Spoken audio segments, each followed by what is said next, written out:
Welcome to the Strategy Mob Podcast. Tune in for everything you need to know to stay in the know regarding the automotive industry. Here's your host, Jason Harris. Hey, what's going on, Podcast Nation? It is Jason Harris here, and thank you for joining me another episode of Strategy Mob. Today, I have two very special guests. I have the one and only car lady, Miss Christine Mitchell. You like how I said the one and only there for you? Like that's like that the original one and only. There we go. And then I had the live chat master himself, Mr. Jon Arnett. Is that a good intro? Was that decent? Should I have been playing like some drums in the background, like explosions going off or something? You can add that in post-production. Okay, I'll do that. I'll throw that like a little wildcat, like jumping out of nowhere or something. No, I'm just kidding. Hey guys, for everyone out there that's listening, watching right now, and kind of don't know kind of your guys' story or how you kind of got started in the industry, let's kick it off with a couple origin stories. Christine, I'm going to start with you. How did you become the car lady? Hi, Jason. Thanks very much for asking me to be on the show today. I became the car lady quite organically, actually. I got my first job in the lube lane of a dealership when I was 16. I apprenticed at that store and turned a wrench for about 12 years. And while I was working at the dealership, a company came in and started offering car care clinics that General Motors had first introduced. And from when I found out I was going to have a daughter, I decided to start my own company and build on that idea and offer what we call Know Your Car Night events. So I've been the car lady now for the last 23 years. And what we do is we go into dealerships and we host Know Your Car Night events for new buyers to introduce them to the service department and after-sale seminar. So I've done just about everything in the service department, from service to now speaking about it. I love the fact that you turn wrenches. Yeah, I got nothing but just mad respect for the people back there. Because you know what a set of wrenches are worth in my hands is a whole lot of nothing. But a set of wrenches in the right person's hand is some magical things can happen. Yeah, you should see me try to work on my own car. Yeah, person that you are, right? Like I can change your brake pads in my driveway, but don't ask me to try to make a video about something. All right, well, cool. You change the brake pads, I'll do the video. It'll be a perfect relationship. Hey, Jon, for yourself, for everybody out there that's watching, listening, and kind of, don't know how you got started in the industry, what is the origin story that is Jon Arnett? Sure. So it's not as cool as the X-Men origin stories or anything, but I was actually selling oil and gas products that were kind of virtual staging stuff for Honeywell.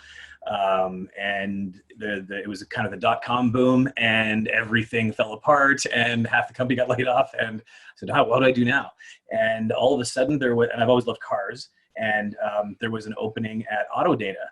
And I thought, wow, so it's something I can do with computers and with cars. That's like my dream job. And so, got in there and started working with a lot of big OEMs, spending a lot of time both sides of the border. And basically 4 or 5 other auto companies, CarProof, Carfax, and now with LivePerson. So has always been a great fit. Now, for everybody out there that's listening and don't know like what LivePerson is, can you just give me a brief description just so we have some context? What is LivePerson?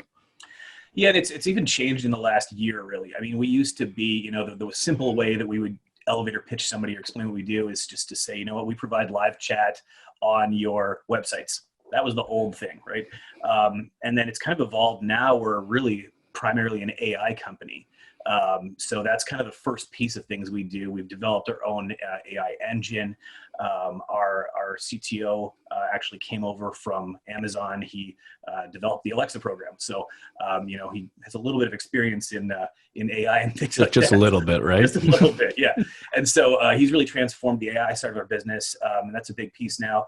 But, fundamentally, we're still about communicating for the dealerships, communicating for the OEMs, letting customers come in various channels, whether it's like WhatsApp can chat with the dealer, WeChat can chat with the dealer, Apple Business Chat, like a lot of things people haven't even heard of, and they can use these to connect with the dealer really easily.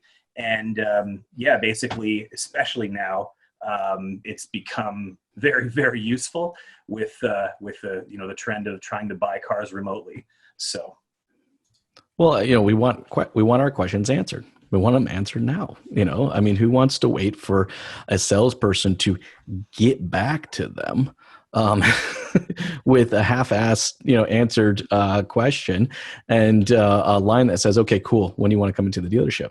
So yeah, I think that as an industry, we need to find new ways to be able to communicate to our clients faster and more effective and consistent. Right?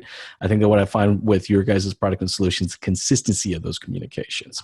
Mm-hmm. Hey guys, I got a quick question to kind of get us started here. What is the current norm for you? What does that look like? I know for myself, I haven't put shoes on in the last 2 weeks, and this might sound awkward, but I also don't wear pants. This is all professional up here. There's down there. It's just I'm at home, man. It's all good. So that may not be the current norm for you. It is the current norm for me. It is no pants Wednesday or Thursday. I don't even know what the day is. That's another kicker, right? Yeah. Who knows what the day is anymore? You seen those memes going around about like what no one actually knows what the hell the day is?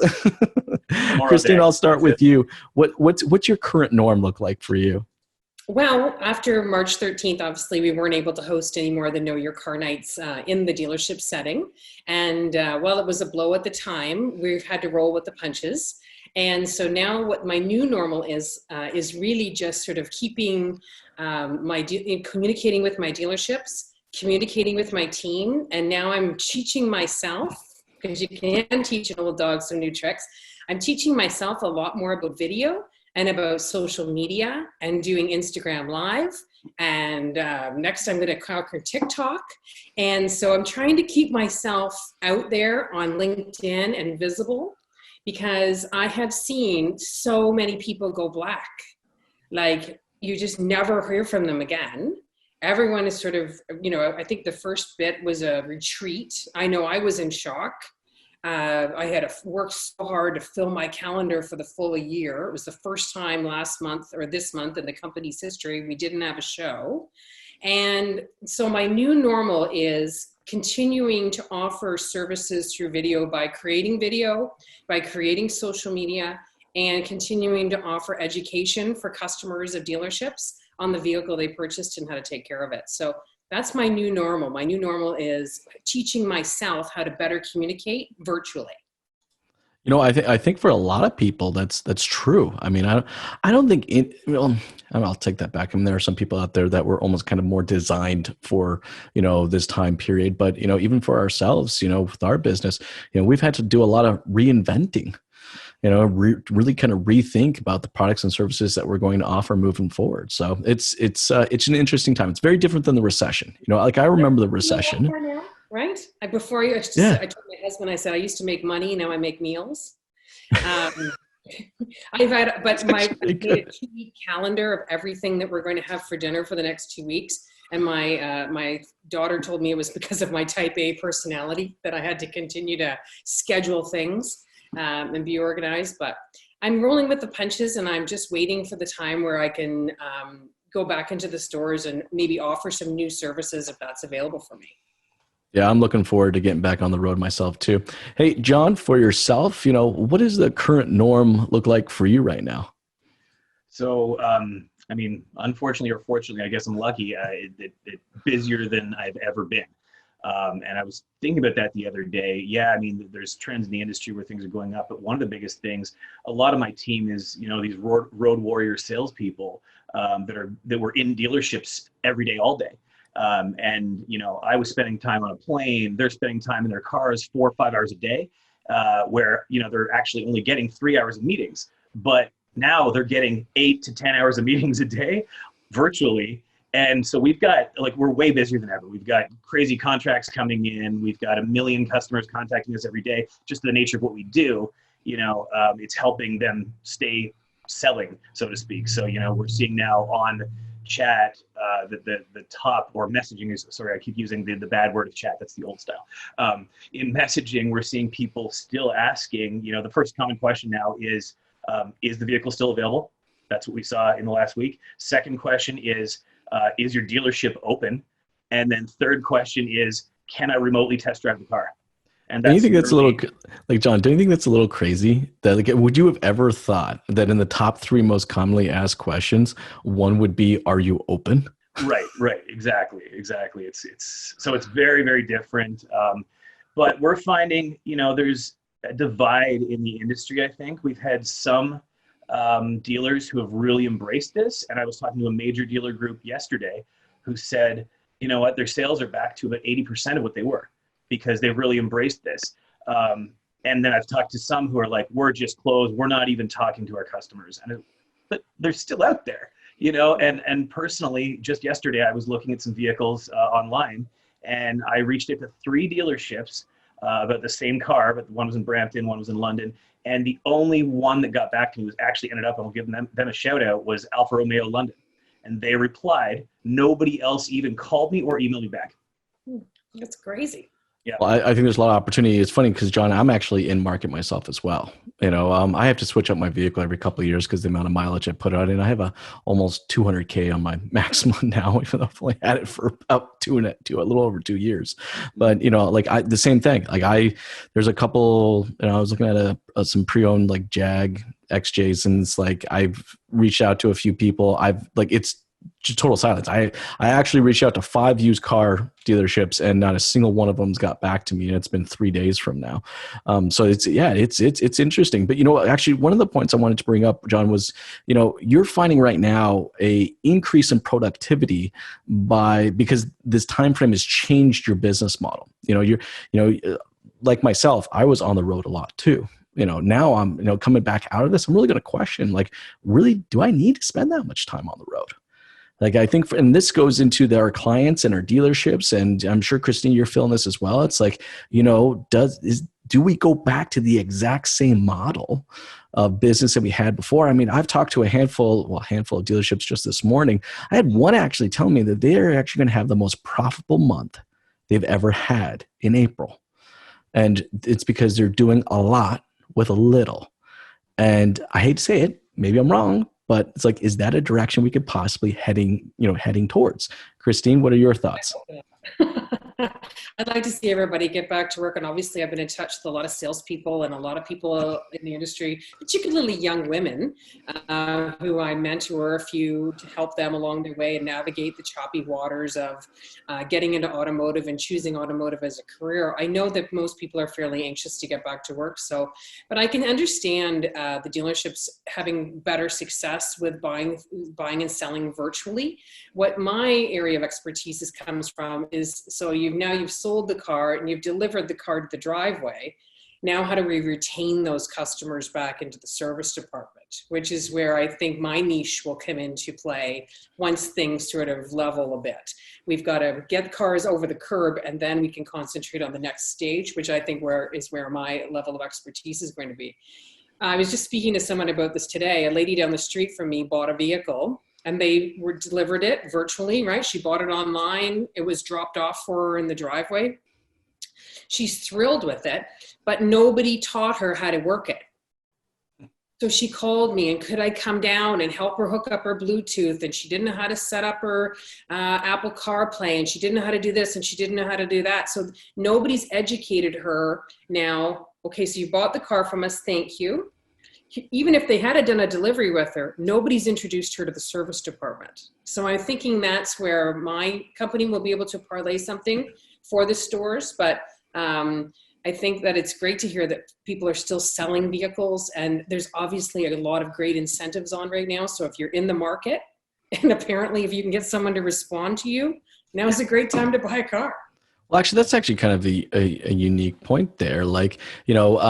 Before this all happened, the handoff was always, I would say, either a dealership strength or weakness.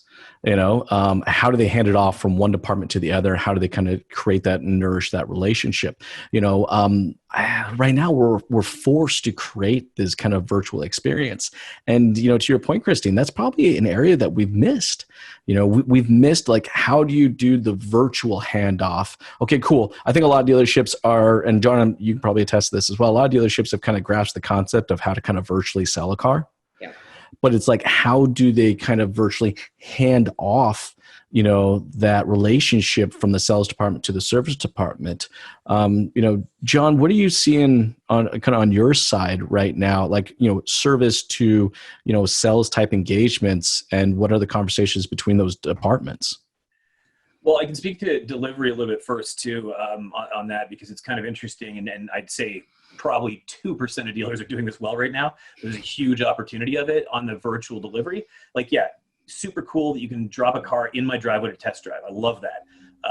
And they'll show me that they're using Lysol wipes on the steering wheel and whatever, and then let me drive it. On the delivery side though, yeah, when somebody buys it, we were asked to add in a live video feature. Right. And this is something that now dealers can use. And literally you could say, great, so you've got your car. As soon as you get it, click here and you're literally, video chatting with me like we are now, but on your phone. So then I can be taken through the car and shown all the little features, how to set it up, in real time. So you can kind of make that personalized concierge experience. I guess from a perspective of service, though, I think that is. So that's actually cool. So it's a virtual delivery process. Yeah, but the problem is how many dealerships are even doing that though?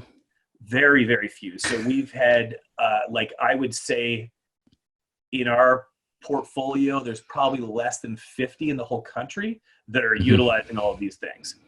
Wow. They have them, but they're just afraid to use them. They don't really know what to do. So that's what a lot of my team's doing now, is just trying to educate the dealers. Like, did you know you had a video feature? Did you know that you could do this right now? You're already paying for it. Why don't you turn it on? And so there's a lot of cool stuff there. I think there's definitely a disconnect though between the sales and the service side right now. I don't think that, just as Christine said, I don't think that there is a proper handoff. Yeah. Christine, what do you think about the virtual delivery? Right, that's going to be my focus next. So that's where we'll have to go to next, is that we'll be able to offer it specifically for model or manufacturer. And it also would be nice to tailor that particular delivery to that particular store. See, because a Toyota is a Toyota is a Toyota. But if you buy one from Stouffville, or if you buy one from Russell and Peterborough, those two stores may have different specifications for their service departments. So we'll be looking at that too as we're expanding. But I really am, my first priority is to hopefully get back into the stores. I got to be honest with you. The contact and the relationship that I've built with my stores is what's kept us going all these years. And Christine, do you see more of like a virtual, know your car night type setup where it's like you're still in the dealership doing it, but instead of having, the 20, 30, 40 people show up, it's just now you and a camera. Yeah, and you're live streaming it to a couple hundred people. Yeah, that's definitely an option, and that'll be something that we're looking at going forward. I don't want to throw the baby out with the bathwater, right? Because I don't want to do video if I can avoid it. And I have a team, right? I have a team of wonderful women that visit these stores as other car ladies. And, I would not want to cut their legs from under them, but I have to be able to adapt with the times. I told somebody last week that I'm the cockroach of the car business. You can't kill me. You know what? It's funny. I've actually been called the same thing. And I'm so glad that there's someone else out there that has been called the cockroach of the car business. Like, we just adapt, right? You drop a bomb on us, it doesn't matter. We'll change and we'll adapt. Let's talk a little bit. I want to get your kinds of thoughts and opinions as far as like how you see, the new norm kind of coming out of this. At some point in time, and I'm not going to pretend when, it could be, 2 p.m. on June 23rd. Like, I don't know. I'm just making a date up, or July 16th or whatever. The government's going to come out and say, okay, it's time, like little golfers, we can pop our heads out of the hole and go, oh, is it time to come out of our cave? Can we come out of our cave? And it's like, we're going to come out of the cave. We're going to be, we're going to say, okay, we can go into the showroom. We can walk into a service department and so on and so forth, but I think as a society, we've gotten used to, some different ways to actually connect and transact with people. We were talking a little bit about this off camera before we started. I can never imagine myself going back into a grocery store. I was just being able just to go, do, and, on my phone, and just being able to show up and open up the hatch and they drop it off and I drive off. Like, that level of productivity is huge. And I think, and I want to hear your guys' thoughts on this, but personally, I think that that's going to be kind of a norm now, is just, at least giving the option to the customer to choose how they service or choose how they sell what they purchase from us. It's not going to be singular. But Christine, I'll start with you. How do you see the new norm for our industry kind of developing out? Well, the option to purchase vehicles online and to do a lot of things virtually has been around for a very long time. We've just had to take that up to the next level, obviously, to keep the industry moving and to keep people employed. But it's interesting, the comment that you made about how you wouldn't want to go into the grocery store because you don't need to. The same thing can be said, though, also about all this ride sharing. Would you get into an Uber right now? Well, that's a perfect point. Like, really, like, I mean, let's say June 23rd comes by and would you jump back in a car? Are you getting in a car with a bunch of strangers, or are you going Would to you get in a bus? Would you jump on a train? You know, would you do any of that?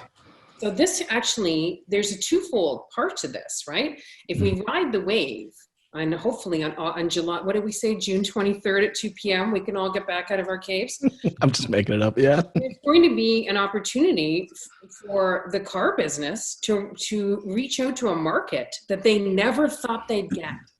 There's going to be an opportunity for them to sell vehicles to a market they never thought they'd get. Particularly the millennial, of course, we know they prefer to buy online. And John, you're the expert here on that.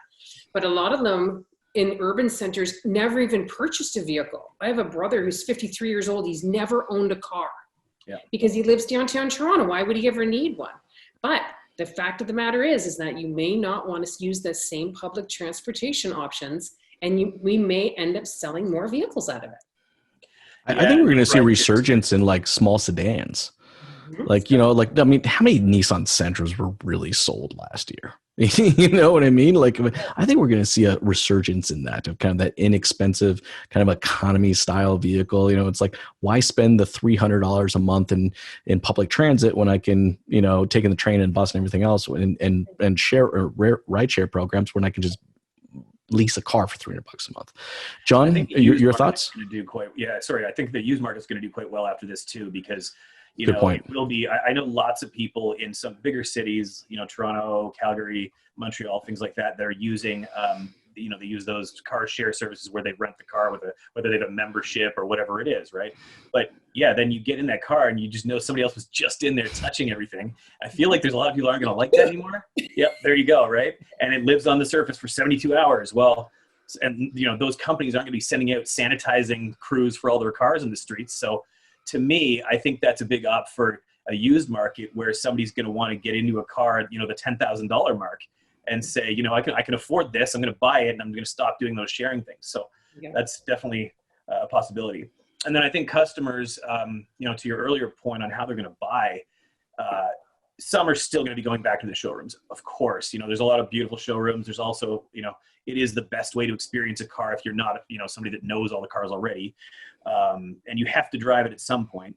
But I think there's going to be, I don't think that dealers are going to ever hire back all of their staff, number one.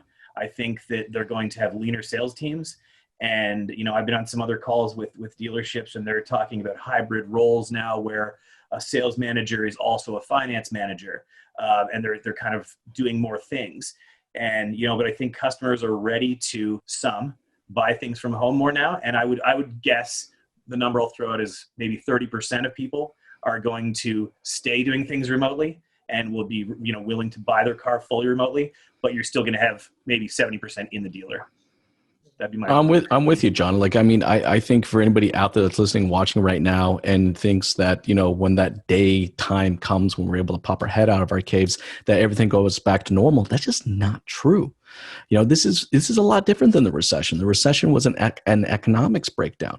This is a social implosion of just how we want to interact with, you know, businesses and others kind of in general. You know, to your point, John, I actually was on a call this morning with a dealership right now who's training their salespeople and service advisors to be one of the same, which I actually think is phenomenal. You know, I mean, if you think about it, it's like, I've always kind of thought it was weird that just like, let me create this relationship and sell you this $40,000, $50,000, $60,000 purchase.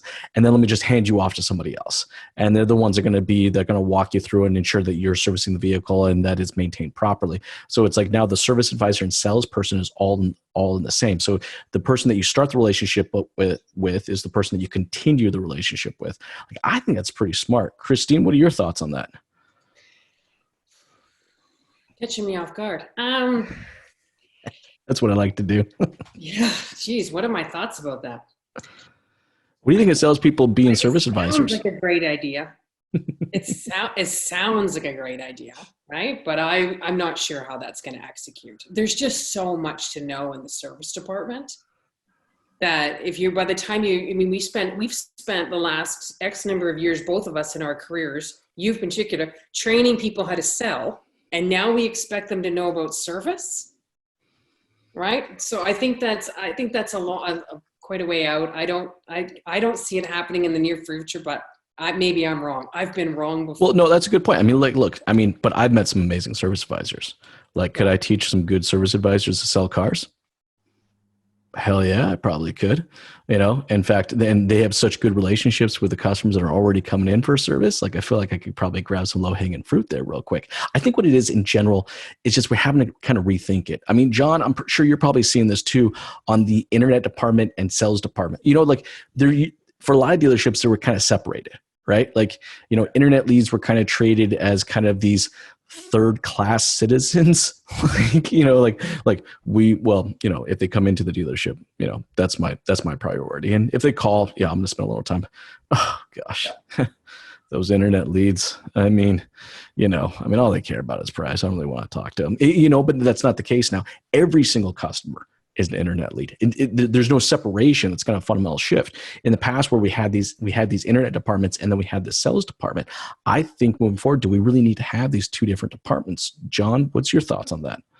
No, I'm kind of for combining this stuff. Now, yeah, you're going to need a special type of employee. Not everybody's going to be able to do it. So I don't know, maybe you have a few people that are these hybrids and maybe some that aren't because they can't quite do it. I don't think you're going to be able to hire everybody that can be a hybrid. But they've done it in other industries. One that I thought was very cool, some of the southern states have combined these emergency service workers where they're literally a cop, a paramedic, and a firefighter. And it just depends, and they're trained in all of them. And so they're just an emergency worker. And I thought that was kind of cool. But similar to this, there are cross-functional things. One of the things that I like to see going from service to sales again is the appraisal thing, right? So when the vehicle is sitting there getting serviced, well, hey, why don't I go ahead and get, and then, right now it's involving another department. So let me go get the, used car manager to come appraise that vehicle, see what it's worth, maybe get you something new, right? So that's a great thing, but what's the incentive for the service advisor to make that call, right? Right now, nothing. Almost every dealer that I know does that. It's just hopefully the sales manager or the used manager gets along with the service advisor, and it's a favor. But maybe start incenting them somehow. And if you had this hybrid role, they would be incented.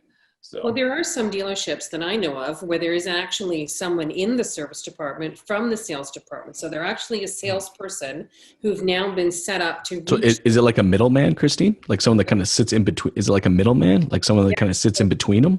Essentially, yes. So that role has already been created in some stores that I work with, where they're actually in the dealership. They know who's coming in. They know what they're driving. They talk to the customer after maybe an appraisal or after a repair order has been created or whatever issues there are, and it has options ready for that customer. So there's actually a person, it's not an advisor, but an actual person. It's a job where that person is in charge of knowing who's coming in, what they're driving, what they could put them into for the next one, right? So if I pull you out of this lease early, put you back on the same car early. So that's already sort of been established. I think that role would be a great development piece. Mm-hmm. Well, and I think that's what's going to happen is that during times like this is what happens. It's like it's like we're forced to really deep dive into our operations, and now I'm not necessarily questioning in a negative way, but just see, how productive are we? I mean, is it productive for a customer to have to deal with 4 different people to purchase a car? From BDC to the salesperson to the sales manager to the F&I manager. Do I really need 4 different touch points? And not only that, does the customer even want that many touch points to really purchase a car? It's like everything right now has become so frictionless. Me going out and buying groceries has become frictionless. All right. It's also become relationshipless.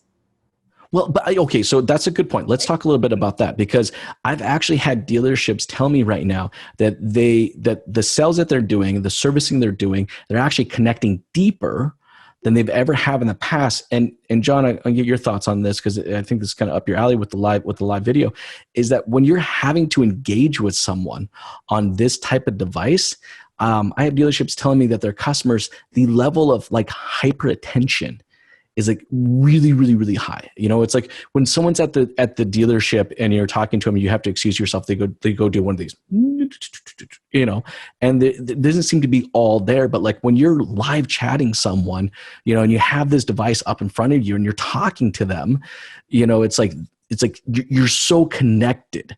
So, you know, to your point, you know, Christine, how do you guys both feel about creating a virtual connection versus a physical connection? John, I'm going to start with you, and then Christine, I'll ask you the same question. I might be a little bit biased on this, but you know, and I can say, so not the vehicle that I was talking about trying to purchase yesterday, but another vehicle that I did purchase online. By the way, which Alpha were you looking at? You got me curious now. The Stelvio. Nice. That's a cool one. So my wife is in a sedan now, and she wants to go back to an SUV. And I looked at that. And I thought, for the value, it's a great value vehicle from what I can tell. So, but yeah, I digress. So I bought another vehicle, or ordered another vehicle, about 4 months ago. And right when it was about to be built, they closed down the factories. And so I'm waiting now. Apparently they reopen on May 7th, so maybe I'll get it this summer. But I bought that one entirely online, and I was communicating with the dealer over WhatsApp. What I found really cool about that was that I actually did, you know, randomly have questions, and it would maybe be 10:30 at night. Maybe I had a couple beers, maybe had a glass of wine, and I was like, you know what? Hey John, real quick, I'm just curious on the WhatsApp thing. Now, did you tell the dealership you wanted to communicate that way, or did the dealership tell you that you can communicate with them that way? So they had the option on their website to communicate that way. And I chose it right away. As soon as I saw the icon, I'm like, yes, I love using that. So I was like, boom. And that's how I started the communication. Now, funny, they did say right away, they said, great, so can we just call you? And I said, nope, not going to answer, but you can keep talking to me on here. And then, you know, I did buy the car through that whole process. And they were even able, like, they sent me in WhatsApp a PDF to fill out the paperwork. Like, literally, then I just transferred that to my computer and printed it. And if you could have done DocuSign, I would have. But it did create a really personal relationship for me, because I was able to message back and forth with this guy anytime. And like literally he was answering me 10:30 on a Saturday. And he's like, oh yeah, you know what, John, it does have that. And the CarPlay thing works like this. And I was like, well, that's cool. Does it charge when it's sitting there? And he's like, yes, it's got a charge stand. I was like, that's awesome. Okay, thanks. And it was like, that's it. And then 3 days later, I was like, hey, another question. And I didn't feel, you know, like I was imposing, where if you're calling somebody, it's kind of, I always feel like I'm imposing, or, you know, they might be busy, or you call the dealer and they're with another customer. This is like, send him a message. He might answer me in 5 minutes. He might answer me in an hour, but whatever, we're still keeping that dialogue going forever. And it's the same one that I have with my friends and family. So. And the cool thing is you can kind of revisit that conversation whenever you feel like, you know, like it's like the conversation doesn't end. It's like you can ask the question, and then it's, you know, they can take the time, answer it, and then you can always reopen the conversation to ask another question. So yeah, I do believe that I think we can make a stronger, even like, John, did you not feel like maybe that was a quicker connection? Like, were you chatting with them more regularly, you know, because it was so easy and frictionless to be able to do so? Yeah, way more often, but not for long periods of time, right? Again, if I was to call somebody, that call I know is going to take a half an hour at least. This was like, I have just a thought. I just want to ask it. I don't want to, you know, impede on them. I don't want my time wasted. I just like that. Just want to send these snippets back and forth. And I think, you know, that there's a place for that. I don't think it's everybody. Right. I can tell you that my father, who is just about to turn 70, no world is he going to buy a car like that. And he hates texting. He does, but he hates it. And, you know, he'll walk into a dealer, he'll make a phone call, and he'll be on the phone for an hour and a half. But that's his preference. Hey, Christine, for yourself, you know, what are your kind of thoughts on, you know, creating, you know, a virtual connection versus a physical connection? I think to John's point that there's always going to be people in our segment who don't want the virtual aspect. They do want that relationship. They do want to go to the store. They know the owner. They know the salesperson. They build a relationship. They feel like they're heard, understood, recognized. And there's some who just want the virtual experience. My 22-year-old daughter just purchased a vehicle in November, all completely online. She didn't go into the store. But she went to the dealership to take delivery of the vehicle, but she never, the whole purchase was done online. Now the delivery was done very well, but of course she maybe has a little helping hand along the way. I think that there's still a place for that relationship. I have to believe that because that's what I've built my business on, right? People want to come to the store. They have for the last 23 years to be thanked for their purchase, to have a special event just for them.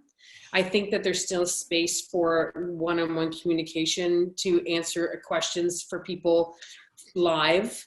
I think it can be a hybrid of both for what you and John are doing, as well as the space where you're going back into the store. The dealerships are going to remain their brick and mortar locations, but there is going to be a shift in the way that some of the people do business. But we've seen that.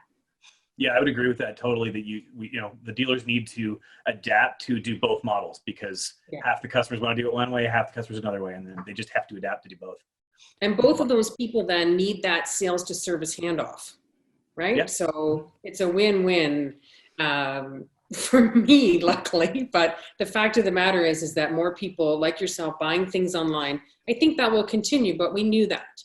I think the F&I process could be a little smoother. Still the number one question I get at the Know Your Car Night events after the sale is about some F&I products.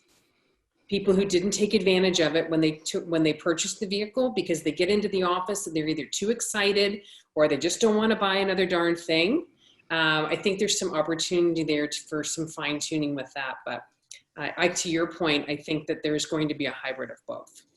You know, it's funny that you say that, because, you know, I've just got doing actually a training session kind of with a handful of F&I managers, and we're actually seeing higher dollars per transaction right now than we have in the past. And the F&I managers are telling me that the customer feels a little more slowed down. You know, like they kind of see this as kind of like, it's like, okay, all right, I've done the purchase of the vehicle. I did that virtually. I did a lot of chatting, you know, with this device, you know, okay, then the F&I manager goes over and does their options and does it through Zoom and presents the different packages and the different services. And they're saying like customers are engaging. Like they seem like when they were in person, they were a bit of like maybe kind of closed off and kind of like, I don't really want to talk to you right now. If I have to talk to you, I guess I'll listen to you. But now I get the feedback I'm getting from a bunch of F&I managers is that virtually people are engaging higher right now. And I think overall people are just virtually engaging higher. I mean, John, like, what are you seeing right now? I mean, increase in chats and online engagements must be through the roof, no? They are, yeah, it's insane. So we actually had, in the automotive side, a bit of a lull in, you know, we start to see in February, the messaging went down a bit, not a lot, but around 20-25% maybe. And it continued through the first 3 weeks of March. And then as soon as we got into April, it spiked. And I'm not talking like increase of 20%. I'm talking a 300% increase in digital messaging. And we've seen that now hold for the last 2 weeks straight. Or 3 weeks straight now.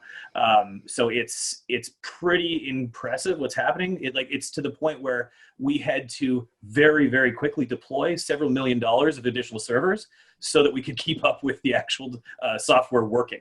Like it's been, and our backup call center that, you know, we answer chats for dealers when they can't, that they're operating, everybody's on overtime, everybody's, you know, laid off 0 people. They're flooded with messages, and the lead conversions are a bit higher than they normally would.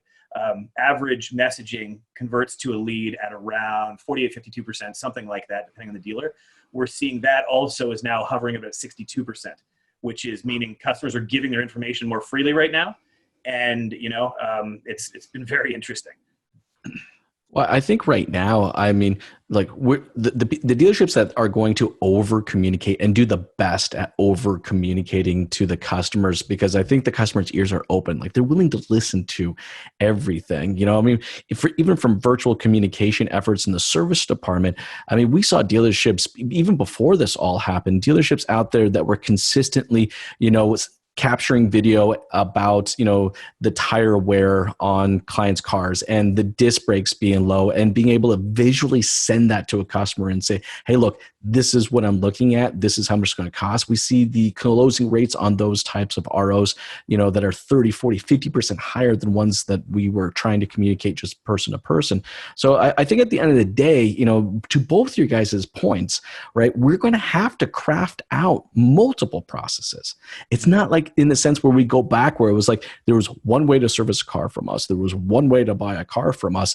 I mean, I think a lot of dealerships right now need to spend the time, all right, and a fair amount of them have the time, to define what are the 3 or 4 ways can someone service a car with me? What are the 3 or 4 ways someone can buy a car from me? I actually am getting my vehicle serviced next week, and the local dealership that I'm servicing with offered to, for an additional charge, to pick up my car. And, they walked me through the whole process of how they're going to sanitize it and everything like that. And I'm like, yes, I will pay the extra $30 for you to do that. Yeah. What was that, Christine? I was saying valet services have been around for a little while, which is great, right, for the busy person. I just wanted to make the point that I understand that numbers are up, obviously, in the virtual side, right? So as John was saying, the responses of people on chatting and the people, I don't think they had anywhere to go but up during this time, right? There's a point to be made for that because you can't go to the store, you can't go into the dealership, there's no other way to communicate with the store. Those numbers had nowhere to go but up. I just hope that there's an opportunity for every store to realize that there is a space for that the old model, which you're saying exactly right, it can't just be sitting in the showroom waiting for up. We've always said that if you stood in the showroom and waited for an up, you'd starve to death. Yeah. Now there's going to be a connection for both sides to be set, but I just wanted to make the point that everybody's home, so everybody's got time to be.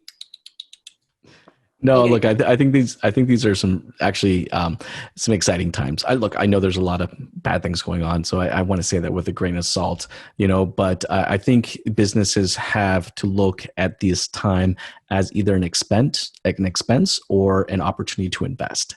And I think if the dealerships out there that invest the time to carve out what these new processes are going to look like and really get customer centric in their efforts, are going to really win coming out of this. And Christine, you had mentioned it earlier.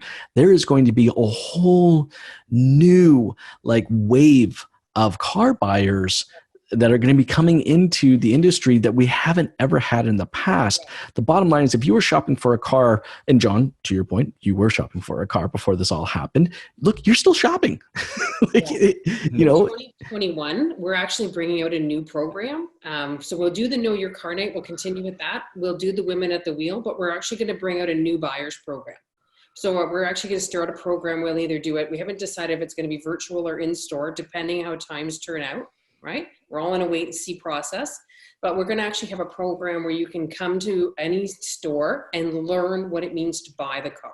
So if you wanted to learn more about financing or leasing or incentives or graduation programs or any of those types of things for new buyers, new Canadians, people buying a car for the first time on their own. So I think that'll be an interesting program. No, I think that a lot of people are going to be looking at that. And John, I imagine you're probably seeing, those types of questions that almost indicate more of a new shopper, to the marketplace. Hey guys, I know we're getting towards the tail end of our time today. But before we go, I wanted to make sure I had some time to ask my favorite question. Now, of course, I prepped you both for this question before we started. All right. But I'm going to ask it now. And Christine Mitchell, you're going to be the first one up. I'm very curious right now, what is pissing Christine Mitchell off? I'll tell you what's pissing me off. What's pissing me off is I've had 4 conversations with women that I know in the industry who've said they're not coming back. 2 have said they're not coming back because they were being harassed by a superior because they're women. And 2 said they weren't coming back because they weren't being promoted quick enough.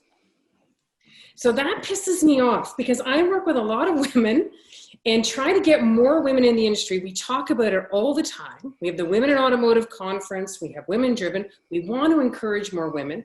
And it pisses me off when women don't see the opportunities that they can have in automotive, where they're supported, respected, and treated as professionals. So that really pisses me off.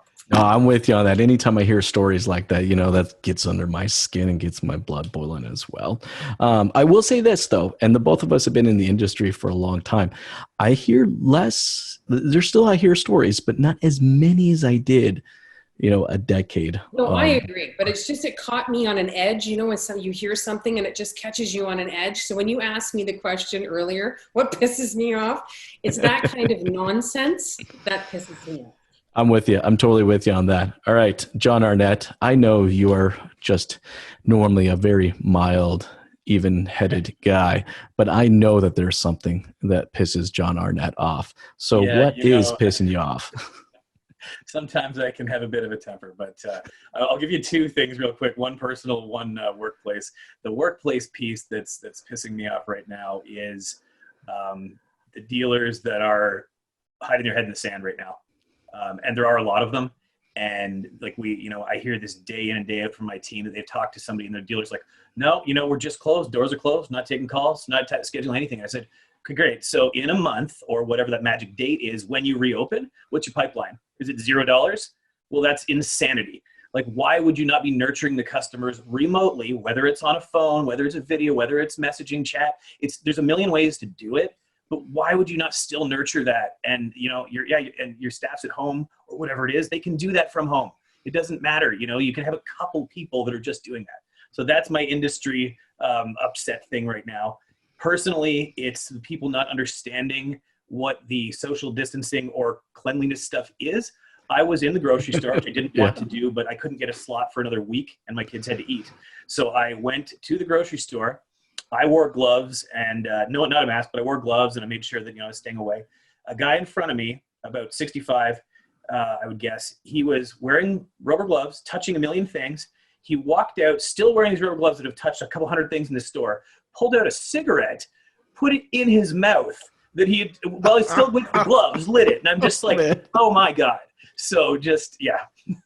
And I've seen it more than once, people doing that, or they got their gloves on in the store and they pull down their mask and put their cell phone on their face and they're rubbing everything around. And it's like, stop, I hear you on that, man. I've definitely seen some people that are very questionable as far as their understanding with just general social distancing and just trying to not touch 1,500 things. Mm-hmm. I that's a good one. I like that one, John. Hey, but before we sign off, guys, for everyone out there that's watching and listening right now, we thank you.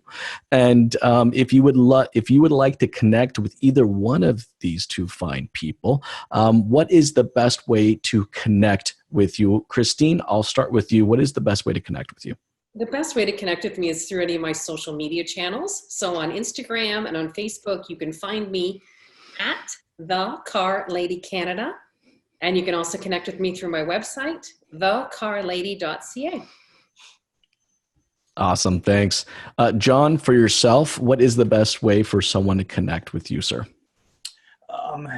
So probably email is always good for that. I don't like to just put my personal cell phone up online necessarily, but once I figure out who you are, I'll text back with you and we'll do it over messaging. But my email is John doesn't like actually talking to people in person. No, you just want to text and message. Yeah, that's right. So it's JARNETT@liveperson.com, all one word, or you can just go to our website, livepersonautomotive.ca or liveperson.com. Any of those will work, and you can ask to be connected to me. Awesome. I looked at the website before I came on the show, John. I thought it was great. It was really, really great. We just redid it about 4 months ago. It is a cool design. Yeah, very good. Very cool. It is. Hey, thanks again, guys, for taking the time to jam with me today. This has been a lot of fun. You guys have yourself a wonderful day. Thanks, you too.